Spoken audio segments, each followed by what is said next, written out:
Alright, yes guys, welcome to another episode with myself, Luke. So in today's episode, it is the start of June, and yes guys, we closed that monthly candle. So I spoke about this last week on my channel, that it was vital that this monthly candle just here, let's just zoom in a little bit more, there we go, so you can see it. So these are the monthly candle wicks, and yeah, so we did close. It was very important that we closed above, in my opinion, again, everything I say is not financial advice, that we closed above these two candle sticks just here at 102. And we did. We closed above it at 104,000. I mean, it was 105,000 approximately. So just very slightly. It wasn't the greatest close that I wanted. I wanted this personally to close closer to 109, 110,000.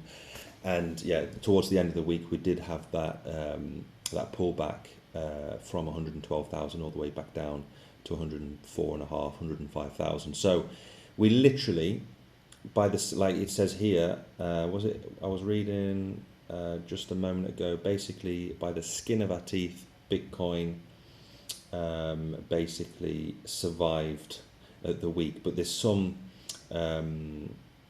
points that we need to take into consideration. Bearish, bullish.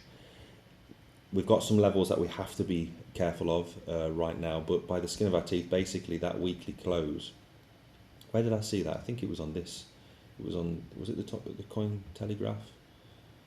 Let me just find it. Retest monthly high. Yeah, it was it. Was it just here? No, it was definitely on this article. But anyway, you can read this. This is from the UK. And yeah, so this red week, last week, produced a red week. And then if this level breaks, we could be going lower. So most people are thinking maybe we're going to retest the 100K. Or we're going to go back and retest that 112,000 resistance now, and then start heading towards 120K. So yeah, it's just here, look. So Bitcoin managed to save the weekly candle close by the skin of its teeth, capping a week of retracement, which at one point totaled 8%. So at around 105 points, 105,700. So that was I think it was the weekly close. So right now we're not out of the woods yet. We do, hopefully this month, it started off in the green. Let's just go to the weekly. So yeah, last week we had that close, and I was pretty a little bit stressed to see if we were going to close below those two monthly candle wicks, and we didn't. We did close above it. So right now what could happen is that we come down and we retest these levels of $100,000. I would not be surprised to see this. Let's put that in the green. We'll keep the resistance in the red. So I would not be surprised to see something like we come this week and retest the $100,000, and hopefully we get a bounce off it, and then this is a nice level of support, basically at our all-time highs back in December and January. If not, we have to be realistic here. If we do break through it, then we have that possibility of coming back down, all the way down to 90. I would say 93,000 first, and then down to these levels here of approximately 80 to 84,000. So that could happen, especially in the geopolitical system of things, and also with the tariffs. It could happen. On the flip side, if we do get a bounce, then the level that I'm looking at is 120, 121,000, which would be phenomenal. And I think on the weekly as well, we did have a bearish divergence, which doesn't look too good. I'll just check that out in a minute. But yeah, hopefully, if we do come down to these levels, we try and hold this level of 102 to 104. Worst case scenario, we come bounce off the 100,000. But this week, last month, like I said, was vital that we closed the month above those last two monthly candles, which we did do. So now let's see what happens over the course of this week. And just checking out the RSI.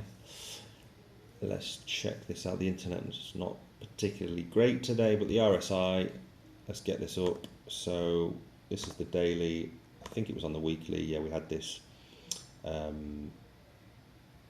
bearish divergence all the way back here, but that was back in December. We haven't had one recently, and on the monthly, okay, yeah, that's fine. So it was just, I was just looking at that yesterday, but it was actually back for December and January. So hopefully this week we can blow up to 120,000 and beyond, and that would be absolutely phenomenal, because right now the dominance, the altcoins are being killed. Dominant, we thought that this was the beginning of the altcoin season. Not yet, guys, but the dominance is clearly back in Bitcoin. I mean, we haven't even moved from 20 odd %. So we're still waiting for that altcoin season. We haven't had it yet. That's because we're still waiting for things to pop with Bitcoin, and then eventually the sentiment will move into those top 20 coins and beyond. So it's looking good. I'm not going to lie. Hopefully we can maintain 100 and 105. We don't go lower, and then let's see what happens this month. Now we're in June, and I think the month of May we did obviously print a good candle, and usually the month of May people walk away in May. It's rare to have a green month, and which we did. So who knows? Let's hope that we have like an altcoin season, altcoin summer, like we did back in 2020 or 2021, I don't remember, and that some of these altcoins that we've been dollar cost averaging into will absolutely pop over the summer. So just stay calm. Let's see what happens with Bitcoin this week. Make sure to subscribe to the channel if you haven't done so already, and I will see you next time with more technical analysis on Bitcoin. Probably speak about some of the top 20 altcoins as well. So subscribe, hit that bell notification as well. Thumbs up or thumbs down, it's all good for the algorithm, and I will see you next time with another video. Bye bye.